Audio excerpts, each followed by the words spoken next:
పల్లెటూరులో ప్రజలు కాసేపు గమ్ముగా ఉండరు. ఏదో ఒక పని చేస్తానే ఉంటారు. మీరు చూడండి, పశువులు వచ్చి గడ్డి తినకుంటా అతను పాదుగాపు చేస్తున్నాడు. ఆమె ఎత్తుకుపోయి ఆ పశువులకి గడ్డేస్తా ఉంది. ఇలా ఏదో ఒక పని చేస్తూనే ఉంటారు గ్రామాల్లో.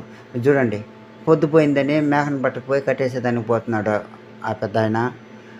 మళ్ళా ఈ మేక చూడు, అతన్ని లాక్కొని పోతా ఉంది. ఇంకోటి అది చూడు, పొద్దుపోతే మేసేదానికి పోయిన ఆవులన్నీ మళ్ళీ తమ ఘాట్లోకి కట్టేది ఇక్కడికి అవే వెళ్ళిపోతున్నాయి. చూడండి, మేసిన తర్వాత అవే వెళ్ళిపోతాయి. తన ఇష్టంగా తనే వెళ్ళిపోతున్నాయి ఆవులన్నీ. వెళ్తున్నాయి చూసారా, అది చూడు, లైన్గా వెళ్తున్నాయి. అది కట్టేసేసారు చూడు, ఆవులన్నీ కట్టేసేసారు. మళ్ళా సాయంత్రం అయితే అది కళ్ళు దించే కళ్ళు ఆయన వస్తున్నాడు. చూడండి, ఏ స్టైల్లో వస్తున్నాడో కళ్ళు ఆయన.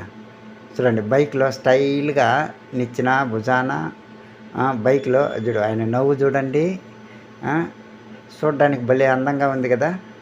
కళ్ళు బిందె బైక్ కట్టుకొని నిచ్చిన భుజం మీద చూడు మానెక్కాడు.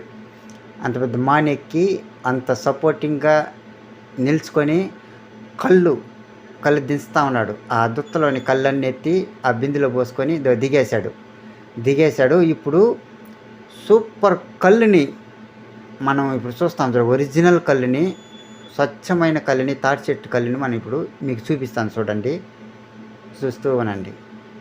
అంతే, చూసారా, స్వచ్ఛమైన కళ్ళు ఇది. ఇలా ఉండాలి కళ్ళు అంటే. ఇలా పల్లెటూరు వాళ్ళు స్వచ్ఛమైన కళ్ళే తాగుతారు, హ్యాపీగా ఉంటారు.